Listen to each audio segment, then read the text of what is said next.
The arrival of a floating city. April 1st, Monsieur 5. Off the coast of Okinawa, Ryukyu Islands. The sea is restless under a grey morning sky. Wind lashes against the steel hull of the USS Missouri, an 887-foot-long leviathan slicing through the waves at 15 knots. On her bridge, Captain William M. Callahan grips the cold railing as the coastline of Okinawa emerges from the mist. A jagged line of coral and smoke. Below deck, thousands of men brace themselves. The island ahead has already become the bloodiest battlefield in the Pacific. Across the shoreline, Japanese soldiers of the 32nd Army peer through binoculars from their dugouts and caves. At first, they mistake her for a fleet. The ship's towering superstructure, multiple gun turrets, radar masts, and observation towers makes the Missouri appear almost otherworldly. Her anti-aircraft guns line the decks like rows of gleaming teeth. The grey hull looms so large against the horizon that many Japanese infantrymen whisper, "A floating city." To them, it is more than a battleship. It is an omen, a manifestation of American industrial might, now gliding silently toward their last stronghold. Inside the Combat Information Center, radar screens glow pale green. Operators report scattered blips. Kamikaze aircraft, inbound from the north. The ship's 5-inch batteries swivel skyward. Sailors rush to their battle stations as alarms howl. "General quarters! All hands, man your battle stations!" Then the thunder begins. From a dozen miles offshore, the USS Missouri opens fire. Her 16-inch Mark 7 guns unleash their first salvo, each shell weighing over a ton, traveling at 2,500 feet per second. The shockwave rattles bones and lifts dust from the deck. To the soldiers on Okinawa, it feels like the earth itself is cracking open. Pillars of flame and smoke rise inland, consuming the ridges where Imperial Army positions once stood. For the next several hours, Missouri's guns do not rest. Her crew loads and fires in a steady rhythm, turning the coastline into a living furnace. In the distance, landing craft swarm like insects across the surf, the beginning of Operation Iceberg, the largest amphibious assault of the Pacific War. As the day wears on, the Japanese defenders finally realize the truth. What they believed to be an entire fleet was just one ship, but one that carried enough firepower to level an entire city. The floating city appears. April the 1st, 1945. Off the coast of Okinawa, the morning haze clung low over the grey Pacific. Through binoculars, Japanese lookouts stationed on the cliffs of Yonabaru squinted at the horizon. At first, they thought they saw an entire fleet emerging from the mist, a line of massive silhouettes moving in silent formation. But as the sun broke through, their disbelief deepened. It wasn't many ships, it was one. The USS Missouri, BB-63. The newest and most formidable of the US Navy's Iowa-class battleships, cut through the waves like a moving fortress. 887 feet of steel and firepower. Its hull gleamed with seawater spray, its radar dishes spinning like alien eyes. The Japanese soldiers, armed mostly with rifles and mortars, watched the monstrous silhouette grow larger and larger. Its 16-inch guns pointed toward the island like the fingers of a vengeful god. "Impossible," one of them muttered. "That must be a city that floats." Down below deck, the Missouri's crew was preparing for bombardment. Captain William M. Callahan, a seasoned naval officer, paced the command deck, his eyes fixed on the island's distant ridgeline. Below him, sailors loaded 1,900-pound high-explosive shells into the turrets, each one capable of leveling a concrete bunker. The air reeked of oil, sweat, and anticipation. At 0800 hours, the first thunder rolled across the Pacific. Missouri's forward turret roared, a deafening, gut-punching sound that seemed to tear the sky in half. The shells screamed toward Okinawa, impacting seconds later in a burst of earth and fire. The island shook. Japanese observers onshore fell to the ground, stunned by the concussive shockwave that rolled through their trenches like an earthquake. From the deck, American sailors could see the results. Plumes of black smoke rising like twisted towers over the beaches. The Missouri was only one of more than 1,500 ships supporting the Okinawa invasion, but her arrival had symbolic weight. To the men who served aboard her, she wasn't just a warship. She was a message, a promise that the war was nearing its end. To the Japanese defenders, though, she was something else entirely, a manifestation of industrial power they could no longer hope to match. Below decks, sailors crowded around mess tables, whispering. Some had heard stories of kamikaze strikes taking out destroyers in minutes. Others were haunted by rumors that the Japanese would fight to the last man. But as the guns kept pounding the island, most could only think of one thing. If they survived Okinawa, maybe, just maybe, they'd get to go home. Above them, the Missouri's radar operators tracked faint blips approaching from the north. Low, fast, erratic. The alarm sounded. Incoming bogies! Possible kamikaze! The gunners scrambled, training their Bofors and Oerlikon anti-aircraft guns toward the clouds. The sky erupted in streaks of tracer fire. For the Japanese pilots diving toward the ship, the Missouri looked like an oceanic skyscraper, a target both terrifying and irresistible. Their orders were simple: crash, burn, and die for the Emperor. 1-0 fighter broke through the flak screen, trailing smoke. It plunged straight toward the Missouri's deck. But at the last moment, the pilot veered, smashing instead into the ship's starboard side, near the main deck. Fire erupted, sailors shouted, but the Missouri refused to burn. The impact gouged her armor, yet the flames were smothered within minutes. The crew dragged the pilot's lifeless body from the wreckage. Instead of throwing it overboard, they wrapped it in cloth and gave him a full military burial at sea. Even amid the chaos, the Missouri's men understood. This war was killing everyone's sons. When night fell, the Missouri's guns kept firing. The thunder never stopped. Japanese defenders crouched in their caves, praying under the rumble that never ceased. Some swore the ship's guns were shaking the heavens. Others whispered that America had built a ship from another world. But to the men aboard the Missouri, each blast meant one thing: the beginning of the end. Because in a few months, this floating city would host a very different scene. Not of battle, but of surrender. April 2nd, 1945. The dawn over Okinawa was the colour of ash. Smoke hung heavy in the humid air, and the waves glowed faintly orange from the fires that had raged through the night. Aboard the USS Missouri, sailors wiped soot from their faces, their ears still ringing from the previous day's bombardment. The ship's steel deck trembled underfoot, not from the sea, but from the echo of her own guns.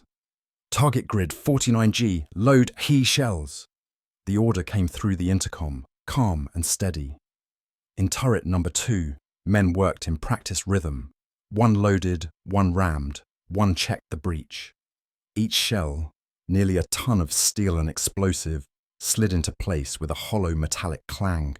Then, as if the ship itself inhaled, the gun fired. The blast flattened the ocean's surface. Onshore, Japanese gunners of the 32nd Army ducked behind their artillery pits. Many were barely 18, armed with antiquated cannons and dwindling ammunition. They fired back, futile arcs of flame that vanished before reaching the ship. To them, the Missouri looked invincible, glowing like a steel volcano spitting fire across the horizon. On the bridge, Captain Callahan peered through binoculars. Beside him stood Lieutenant Commander Roger Horn, reading the latest report from the invasion beaches. Marine divisions have landed, heavy resistance inland. Kamikazes expected again by noon. Callahan nodded. We'll be ready. Below decks, life continued in bursts of normalcy. Coffee boiling, telegrams rattling, sailors cracking dark jokes to cut through fear. "This ship's too damn big to sink," one said. But even as he laughed, he kept glancing at the sky. Everyone knew the kamikazes could come from anywhere. At 1100 hours, radar picked up multiple contacts. Small, fast, diving in from the north. The alarm shrieked through the corridors. Men sprinted to their battle stations. Gun crews swung their 40mm Bofors toward the horizon. the sky filled with tracer fire, bright white arcs chasing invisible death. Bandits inbound, low altitude. The first Japanese Zero came in screaming, its engine howling like a banshee. The pilot's headband fluttered in the wind, his eyes locked on the Missouri's superstructure. He had only seconds before impact, but this time, Missouri's gunners were ready. A wall of flak erupted. One shell burst beneath the plane, flipping it mid-air. It exploded before it could strike the deck, showering burning fragments into the sea. Cheers erupted, brief, hollow. Then another came, and another. A kamikaze broke through, wings clipped, smoking, diving straight at turret 3. The crew barely had time to brace. The explosion rattled the ship, but the armor held. Splinters tore through paint and metal, but Missouri stood unbroken. Hours later, when the fires were out, sailors gathered quietly by the rail. Floating debris drifted past, life vests, fragments of fuselage, a photograph sealed in glass. The chaplain led a short prayer for the dead, theirs and the enemy's alike. The sea for a moment was still. Night returned, and the floating city lit up once more. From Okinawa's shores, Japanese soldiers could see the glow of its lights flickering through the mist, as if the Americans had brought a second sunrise. One officer in a cave bunker reportedly said, "If this is one ship, what kind of country builds 10 like it?" Inside that statement lay the truth of 1945. The USS Missouri wasn't just a war machine. It was an idea made of steel, the embodiment of America's industrial might. Her radar system scanned the heavens. Her aircraft launched from catapults. Her guns reached targets 20 miles away. To the exhausted infantrymen below, Missouri's silhouette was both hope and horror, depending on which flag they served. As the days bled together, her gunners barely slept. On April 6th, the largest kamikaze attack of the war, Operation Kikusui No. 1 descended upon the fleet. Nearly 350 Japanese planes dove toward the armada. Battleships, carriers, destroyers. The sky was on fire. Missouri's guns overheated. Crews swapped barrels mid-battle. For every plane that fell in flames, another replaced it. By sundown, the sea was littered with oil slicks and burning wreckage. Sailors stood at the rails in silence, watching flares die one by one. The stench of smoke and gasoline mixed with salt air. Above them, the American flag still waved. The Missouri had survived again, her hull scarred, her paint charred, her crew bone-tired, but undefeated. Somewhere far to the north, the high command in Tokyo received the reports. "The Americans," one admiral wrote, "are fighting with factories instead of men." What those Japanese soldiers on the cliffs had seen, that floating city, was no illusion. It was the future, looming out of the fog. And soon, that same ship would bear witness to the end of everything they had fought for. August 29th, 1945. Tokyo Bay, still and grey, beneath a low ceiling of cloud. The war that had consumed half the world was finally over.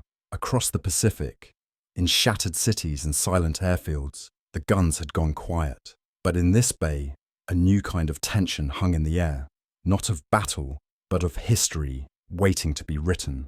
At the center of it all floated the USS Missouri, her once battle-scarred hull freshly repainted, brass rails gleaming under the pale morning light.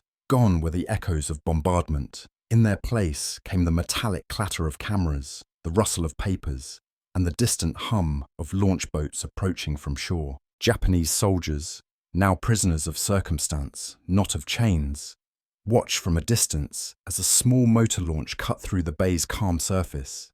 Aboard it sat Foreign Minister Mamoru Shigemitsu in formal morning dress, his wooden leg tapping softly against the deck. Beside him was General Yoshijiro Umezu, the last chief of the Imperial Army's general staff. They carried no swords, only briefcases. Their destination, the deck of the ship their men once called a floating city. Above, Admiral William F. Halsey and Captain Stuart Sunshine Murray, Missouri's new commanding officer, stood by the rail. Nearby, General Douglas MacArthur, Supreme Commander of Allied Forces, adjusted his corncob pipe. The morning air was sharp with sea salt and anticipation.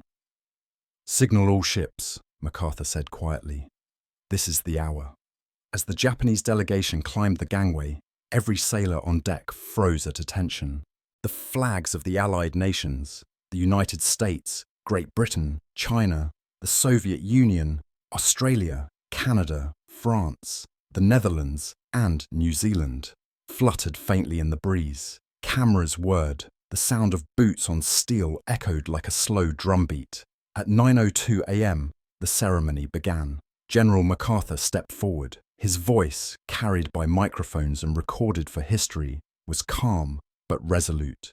"It is my earnest hope, and indeed the hope of all mankind, that from this solemn occasion a better world shall emerge. A world founded upon faith and understanding."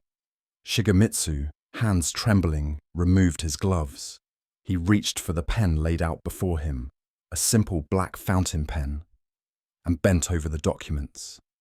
The instrument of surrender, printed in both English and Japanese, lay atop a table draped in green felt. Around him stood representatives of every Allied power. He signed. Then Umezu signed. It took less than 2 minutes to end a war that had claimed more than 60 million lives. As MacArthur added his own signature, witnesses stepped forward in turn. Admiral Chester Nimitz, General Xu Yongchang of China, Admiral Bruce Fraser of the Royal Navy, and representatives from France, the Netherlands, and New Zealand. Each pen stroke echoed across the deck, across the harbour, across a world desperate for peace. From the nearby destroyers and battleships came the low hum of engines idling, as though the fleet itself was holding its breath. Then, at precisely 9:25 a.m., MacArthur turned toward the microphones. "Let us pray that peace be now restored to the world, and that God will preserve it always. These proceedings are closed." A signal flare rose skyward. Across the bay, a thunderous salute erupted. Guns firing not in anger, but in honour. Allied sailors cheered, some openly weeping. On the cliffs beyond Yokosuka, Japanese civilians watched in silence. For them, it was the first time in years they'd heard the sea without fear. Below decks, Missouri's crew crowded the passageways, listening over loudspeakers. Some leaned against bulkheads, eyes wet. Others clutched letters from home, folded, creased, and stained with salt water. They had survived the unthinkable. On the upper deck, the surrender table was secured for preservation. A small brass plaque was bolted to the spot where the signatures had been placed. Years later, tourists would walk that same deck, standing on the very wood where the Pacific War ended. For the Japanese soldiers who once gazed from Okinawa's cliffs, the floating city had returned, not as a weapon, but as a stage for peace. And for the sailors who served aboard her, Missouri had become something greater than steel and fire. She was now a symbol of closure, of sacrifice repaid by mercy. As the last Allied flags dipped in salute, the grey clouds began to part. Sunlight spilled across the bay, glinting off the water and the ship's brass fittings. Cameras captured the moment. MacArthur, standing tall at the rail, pipe in hand, staring toward the horizon. Behind him, the mighty Mo remained still. Majestic, unyielding, eternal. The war had begun in fire, but it ended fittingly on her deck.